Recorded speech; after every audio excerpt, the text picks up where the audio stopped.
सौतेली माँ की जादुई सिंड्रेला। कीर्ति एक 10 साल की बच्ची थी। वह अपनी सौतेली माँ के साथ रहती थी। उसकी सौतेली माँ उस पर बहुत ही ज्यादा जुल्म किया करती थी।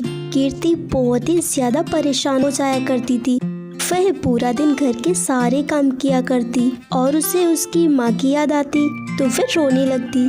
बस यही उसकी जिंदगी थी। उसकी जिंदगी में कोई खुशियाँ नहीं थी। एक दिन वह अपनी दोस्त को अपनी सारी दुख भरी कहानी बता रही थी।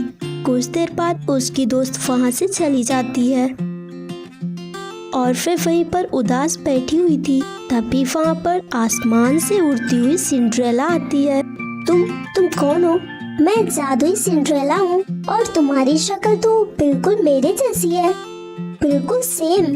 पर ये बताओ तुम इतनी उदास क्यों लग रही हो? कीर्ति सारी कहानी सिंड्रेला को बताती है।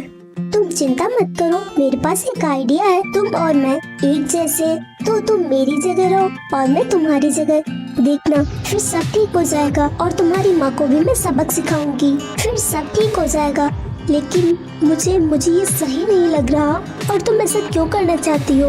क्योंकि मैं सबकी मदद करती हूँ और मैं स्वर्गलोक से तुम्हारी मदद करने के लिए आई हूँ। मैं तुम्हारे रूप में तुम्हारे घर पर रहती हूँ और तुम मेरे रूप में स्वर्गलोक में रहोगी। वहाँ तुम्हें कोई परेशानी नहीं होगी। ठीक है, तुम्हें जैसा ठीक लगे। फिर कीर्ति की जगह सिंड्रेला और सिंड्रेला की जगह कीर्ति दोनों ही अपनी जगह बदल लेती है और सिंड्रेला कीर्ति के रूप में उसके घर जाती है। मैंने तुझे पानी भरने के लिए कहा था, तू जाकर कहाँ मर गई थी? और भी कितने सारे काम पड़े हुए हैं। माँ, मैं अब भी सारे काम कर लूंगी। क्या हुआ है तुझे? तू इतना अजीब सा बिहेव क्यों कर रही है, जैसे तू कोई और हो?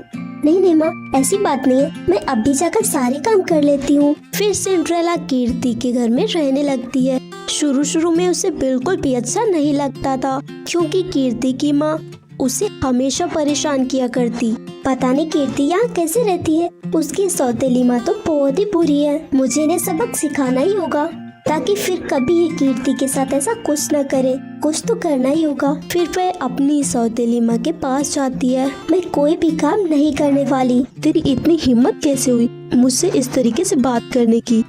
तेरा दिमाग तो ठिकाने पर है। मेरा तो ठिकाने पर है बुढ़िया, पर अब जल्दी ही तेरा नहीं होगा। ये तू मुझसे इस तरह से क्यों बात कर रही है?